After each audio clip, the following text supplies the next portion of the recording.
11 de la mañana, 4 minutos en Gualeguaychú, sube la temperatura, ya estamos en 15 grados, una temperatura más que agradable. Vamos a hablar con Carlos Elgart, él es politólogo de la ciudad, a ver qué vio él. Carlos, Mónica Farabelli y Rodrigo Peruso te saludan, ¿cómo andás? Hola Mónica, hola Rodrigo, un gusto hablar con ustedes. Bueno, muchas gracias por atendernos. Carlos, ¿qué te pareció el debate anoche? Bueno, a ver, por empezar, el debate lo que tiene positivo es haber puesto más atención, más en agenda al público en general en este proceso electoral. Uh-huh. Como aporte sustantivo no se vio mucho en el debate. Primero que los debates, son muy estructurados. Los candidatos están muy coacheados sobre lo que tienen que más o menos decir, y justo en el momento que por ahí el debate se puede volver más rico o más intenso, fue a mi entender poco aprovechado por los candidatos, que es el tema de las preguntas. Vos en esos 15 segundos que tenés para hacer una pregunta, lo digo de una forma brutal, vos tenés que pegar una puntada, digamos, ¿no? Tenés que aprovechar y hacer alguna pregunta que incomode al rival al cual vos lo estás direccionando y apuntando a alguna cuestión de su debilidad. Y ese segmento no fue muy aprovechado por los candidatos. Tal vez lo sea en la segunda etapa del debate que se va a dar el próximo domingo. Sí, Pero sí, ahí sí. me parece que cada candidato habló a su público, trató de solidificar, digamos, el segmento de su público al cual fue dirigido básicamente el mensaje. Claro, los que ya había convencido, por ejemplo, estábamos repasando ahí los dichos de Milei sobre el tema memoria, verdad y justicia, que dijo no fueron 30.000 los desaparecidos, fueron 8.700 y pico, se dio un número exacto. Digo, obviamente que Milei le habla al público que ya lo votó, que ya, o Claro, que tal vez es no decir, no le interesa demasiado el tema de derechos humanos, digo, iba dirigido a esos, claro, a ver, a ese es decir, votante. sí, Milei por ahí se encontraba en la posición de mayor comodidad en el sentido de que él ya está dentro. Él ya está en la posibilidad de, en caso de haber un balotaje, él ya está dentro. Ujú. Entonces lo que él tiene que hacer es retener ese porcentaje y en todo caso haber crecido algún par de puntos. Eso ya lo pone adentro en competencia. La cuestión pasa por los otros dos candidatos, por Massa y por Bullrich. Ujú. ¿Cómo la viste a Eh, Bullrich? Porque creo que fue la candidata que recibió mayor número de críticas.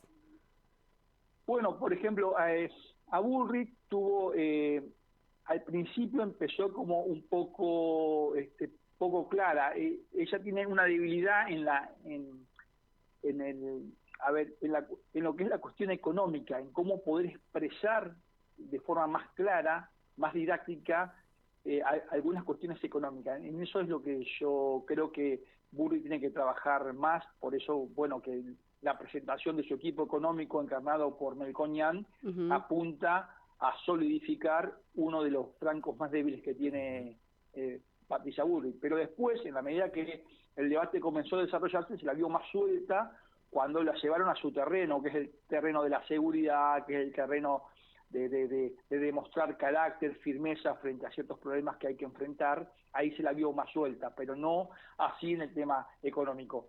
Y Massa, podríamos decir que, bueno, es el que tiene más profesionalismo, digamos, en términos políticos y de campaña, está como mucho más entrenado en ese aspecto, y podríamos decir que la sacó bastante barata porque en esa posibilidad que de los 15 segundos de las preguntas, que es la parte más intensa de un debate, donde tienen para eh, poder incomodar al rival o poder llevarlo a un terreno, digamos, donde resulta su aspecto más débil, no fue aprovechado porque Massa viene de una semana de tres grandes escándalos.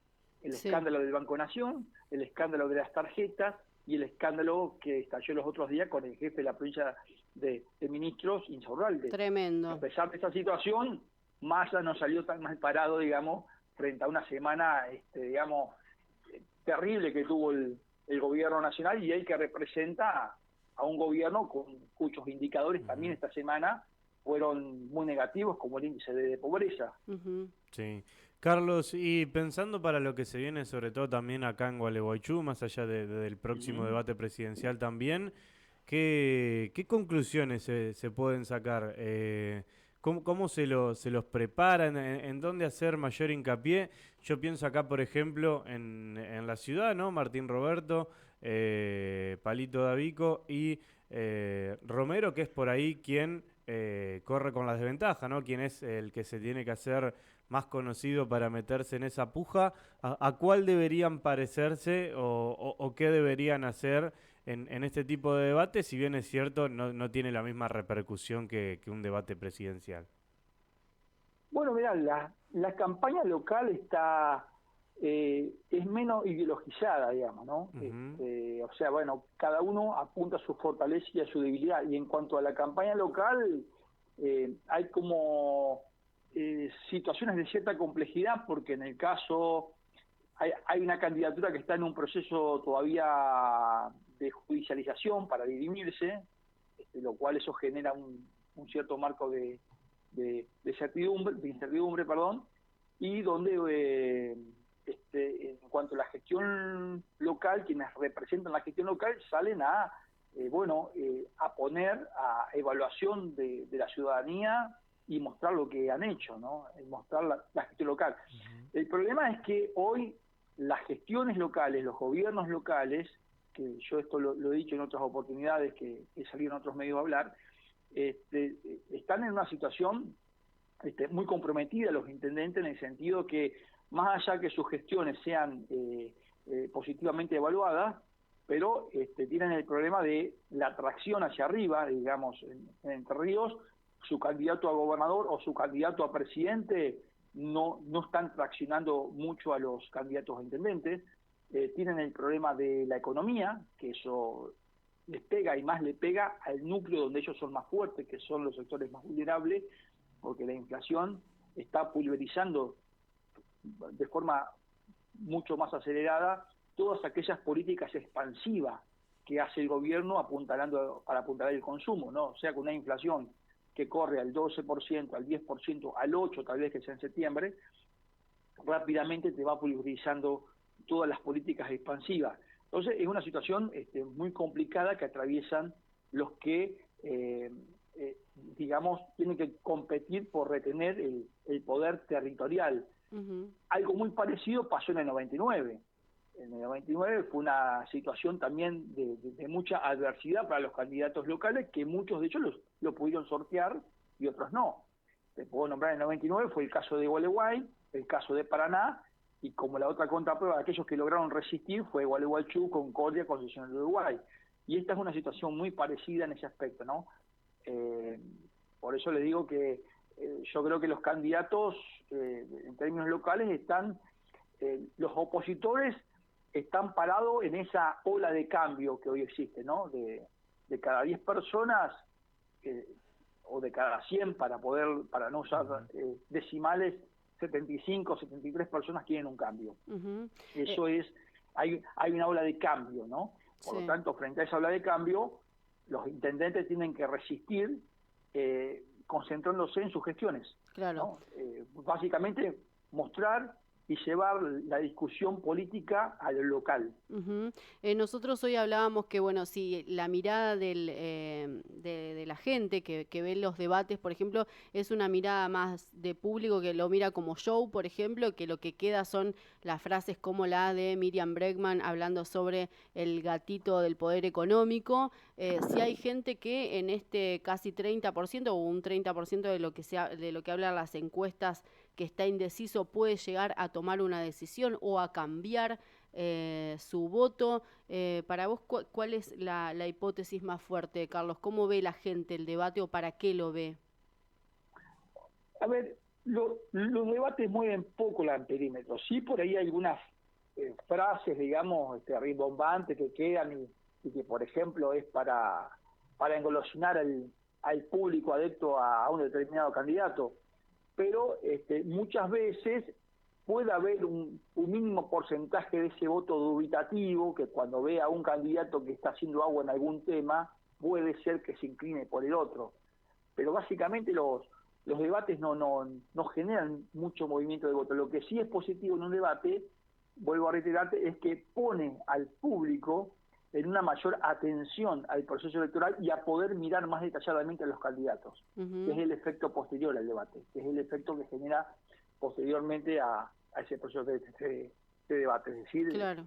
pone mayor intensidad al proceso electoral, ¿no? Porque la gente está un poco distraída, está en su vida cotidiana, en solucionar los problemas cotidianos de cada día, y el debate pone en los medios y pone a la gente a hablar sobre esos candidatos, sobre esas posturas, sobre esas cuestiones. Lo que se vio ayer, fue, por ejemplo, un Milei mucho más moderado, porque obviamente en la medida que uno tiene posibilidades de acceder al poder, se va moderando, ya no aparecen esos, digamos, reacciones coléricas, porque eso por ahí en un debate puede jugarte en contra, una reacción colérica o que denote violencia, eso puede jugarte en contra, pero básicamente se mostró un Milei más moderado y hablándole básicamente a su público, y en aquellos temas que requerían posiciones ideológicas bien definidas, bueno, como vos recién nombrabas el tema de derechos humanos, salió a solidificar lo que siempre ha mantenido en su discurso y más al núcleo duro de sus votantes. Para los candidatos de acá de Gualeguaychú esto es como un buen ensayo, digo, porque aparte se escuchan todas las opiniones de los politólogos, de los analistas políticos y demás, que tiran su visión, su parecer. Yo creo que si uno es vivo, digo, empezás a tomar nota, qué es lo que hay que hacer, qué es lo que no hay que hacer. Sí, por supuesto. Bueno, yo creo que los candidatos locales acá en Gualeguaychú tienen el deber moral de darle a la comunidad de Gualeguaychú la posibilidad de un debate, la posibilidad de que escuchen sus propuestas, de que pongan a debatir cuestiones centrales de la comunidad y que los ciudadanos puedan o convencerse, aquellos que ya están convencidos, o tal vez en algún caso poder cambiar. Porque cada vez más en las elecciones, y más en las elecciones cerradas, como se ve que van a hacer estas, hay un núcleo de votantes que decide en la última semana. Es decir, cada vez más las elecciones se definen en la última recta, digamos. Es decir, hay un núcleo de votantes indeciso, hay un núcleo de votantes que votó en blanco por la confusión que generan las PASO, y hay un grupo de votantes que no fue a votar, pero que va a ir a votar ahora, y ahí está donde hoy va a orbitar la campaña, ahí está donde hay que rascar los votos, como se dice vulgarmente, para esos candidatos que a nivel nacional, y en el caso del nivel local, en un escenario mucho más claro que van a ser las elecciones de octubre, donde te vas a encontrar con pocas boletas, el panorama está más claro, los candidatos están más identificados, las propuestas pueden ser más captadas por los ciudadanos. Bueno, en ese proceso es importante, digamos, dar espacios de discusión. Sí, hoy, por ejemplo, con la situación judicial que está atravesando Mauricio Abico, ¿qué si tuviera que hacer un debate, puede participar o no? ¿Qué tenés, no sé, información de otros casos similares? ¿Qué ha pasado? Mira, bueno, ahí entramos en un terreno, digamos, judicial y en especulaciones políticas. A ver, hasta ahora, digamos, hasta que la justicia no determine una decisión en contrario, es como que está en suspenso la situación, porque tampoco se pueden imprimir boletas hasta que no se convalide. Claro, estamos como en un gris. Exacto. Obviamente los tiempos van corriendo, y esto, a ver, es una situación inédita que se ha dado en la historia de Gualeguaychú y en Entre Ríos. No hay un caso similar en Entre Ríos, lo cual, bueno, yo creo que los procesos judiciales se están alargando demasiado, y que la justicia tiene que ser mucho más eficiente, porque los tiempos están jugando en contra de un proceso electoral y de una voluntad electoral que ya emitió un voto y que no sabe si esto se convalida o no se convalida, claro, digamos, en octubre. Por lo tanto, que eso es una cuestión que se requiere mucha celeridad y rapidez por parte de la justicia. Estamos en octubre, estamos a 20 días, y los tiempos electorales, y hay un cronograma electoral que hay que cumplir, y por lo tanto la justicia debería definirse mucho más rápido, aunque queda una instancia más. Una vez que el Tribunal Provincial Electoral emita un fallo, eso tiene una instancia de apelación que es el Supremo Tribunal de Justicia. Ujú. Por lo tanto, los días van corriendo y esto, digamos, no es bueno para el sistema democrático. Ujú. ¿Y qué impacto político crees que va a tener esto, Carlos? Digo, ¿se dé o no se dé la impugnación? Y bueno, ahí cuentan las estrategias electorales del partido, digamos, ¿no? ¿Qué estrategia electoral va a seguir? Eso esa es una cuestión que tienen que resolver ellos. A ver, hay que analizar, ¿no? Si esa gente que que quiere un cambio, que votó en otras instancias más arriba, a gobernador y a presidente, cambio, si eso también, ese concepto de cambio que lo ve o que lo veía en Davico, se puede seguir manteniendo en otra figura como es Carranza. Pero forma parte de la estrategia política que haga el partido. Yo creo que un partido que está en esa situación tiene que tener ya un plan B. Tiene que tener un plan B de cómo va a sobrellevar la campaña si hubiera una situación adversa en la justicia. Uh-huh. Pero, bueno. A ver, yo creo que en Gualeguaychú, como en otras intendencias, son elecciones que van a ser muy cerradas en términos locales. Son elecciones muy cerradas. Sí. Por todo esto que te acabo Se de decir. dieron los tercios también acá en Gualeguaychú como a nivel nacional, y bueno, la situación de Davico complica un poco también el panorama.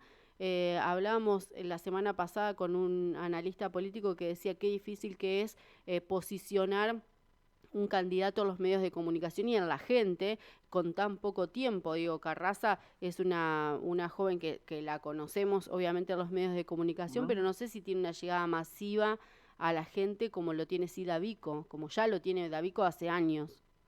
Sí. Sí, es mucho más ubicable para la gente, pero bueno, por eso te digo que hay que ver cómo, en caso de ser una decisión negativa, que lo saque de competencia a Davico, qué estrategia comunicacional y estrategia de campaña va a tener ese partido. Uh-huh. Si todo el equipo político seguirá caminando junto a Davico o no, digamos. Claro. Es decir, a Davico diciendo, este es mi equipo, si bien yo no puedo estar por una decisión judicial, este es mi equipo, o no, o tendrá otra estrategia de campaña. Uh-huh. Eso no te lo sabría decir, porque eso forma parte de decisiones internas del partido. Seguro, pero creo que todos coincidimos con la cuestión judicial que tiene que ser un poco más expeditiva, más rápida, como para dar mayor claridad a todo el electorado y a los competidores en sí. Carlos, te agradecemos mucho. Para dar mayor también claridad a la competencia política y también a todo el electorado que votó y que quiere saber, digamos, con claridad cuáles son realmente los competidores y la situación judicial más clara, ¿no? Absolutamente, coincidimos. Carlos, te mando un abrazo, muchísimas gracias. No, por favor, gracias. Hasta luego. Ahí pasaba Carlos Elgart, analista político acá de Gualeguaychú, viendo lo que pasó anoche en el debate y lo que va a pasar también en el debate de los intendentes acá en Gualeguaychú. Hay dos. Por un lado, los chicos del Colegio Nacional organizan uno que está ahí en pausa, que iba a ser hace unos días nada más. Bueno, quedó ahí en pausa por la situación judicial de la candidatura de Davico, que está siendo analizada todavía por la justicia. Estamos esperando cuál será la definición. Y por otra parte está la organizada por las universidades, que se va a dar el 18 de octubre en el Teatro Gualeguaychú. Eso hasta el momento sigue en pie sin modificación.